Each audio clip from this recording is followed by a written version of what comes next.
Goeiedag, ek is Eddie Goldberg. Hierdie oordeenking is geskryf deur Gert Berning. Hy beloon hulle wat hom soek. Ons sien dikwels video's en geskrifte van mense wat beweer dat daar geen God is nie. Hulle sê dat daar geen wetenskaplike bewys is dat God bestaan nie en daarom is godsdiens betekenisloos. Sou God regtig homself net deur 'n paar wetenskaplikes in 'n laboratorium of deur 'n teleskoop laat vind? Dit is nie die manier om God te soek nie. Die Bybel vertel ons hoe om God te vind en dis vir almal wat hom soek. Hebreërs 11 vers 6: As 'n mens nie glo nie, is dit onmoontlik om te doen wat God wil. Wie tot God nader, moet glo dat hy bestaan en dat hy die wat hom soek beloon. Die leringe van Jesus Christus het alles gegaan oor 'n liefdevolle God. Wees lief vir jou naaste, wees goed en vriendelik teenoor mense, help die armes, besoek die in die tronk, leef in vrede en vryheid, wees opreg, wees bly ensovoorts. Jesus kan ook vandag vra, soos wat hy die Jode gevra het, Johannes 10 vers 32, op gesag van die Vader het ek julle talle goeie dade laat sien, oor watter een daarvan wil julle my stenig? As 'n persoon nie wil hê wat God vir die wêreld wil hê nie, en mense wil weerhou van die leringe van Jesus, beteken dit dat hy die teenoorgestelde verkies. Ons het op TV-nuus verneem van die 4-jarige seentjie wat dood is nadat hy etlike kilometer ver deur 'n gekaapte motor in Reigerpark gesleep is. Elke dag word baie mense vermoor en verkrag. Hoe kan enige een in hierdie goddelose toestand in ons land nogal doel sien om te verkondig dat daar geen God is nie en dat die misdadigers hulle daarom nie moet steur aan die leringe van Jesus nie? 2 jongmans was albei lede van die mees berugte 28 bende in die Kaap. Hulle was betrokke by moord, verkrachting en dwelms en was die meeste van die tyd in die tronk.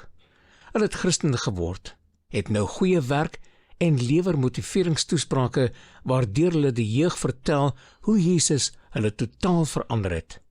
Hulle is dwelmvry sedert hul bekering. Sou mense wat so behep is met die wegdoen van godsdiens hulle gaan vertel dat hulle mislei is, dat daar geen God is nie?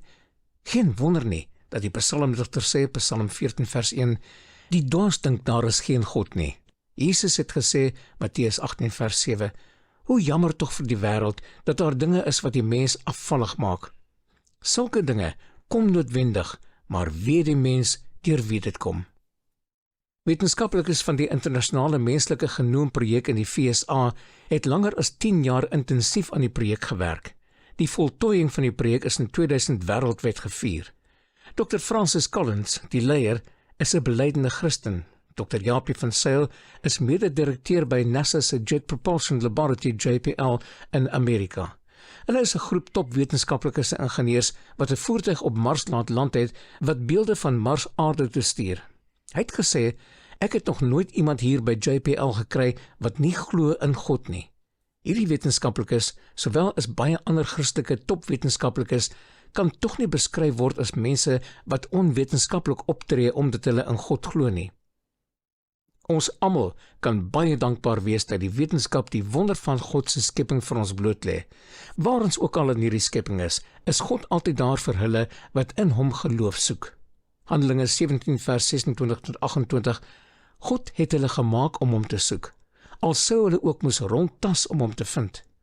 Hy is nie ver van enige een van ons af nie, want deur hom lewe ons, beweeg ons, bestaan ons. Soek allereers die koninkryk van God en sy geregtigheid. Wat julle nodig het, sal die Vader dan vir julle gee uit sy oorvloed.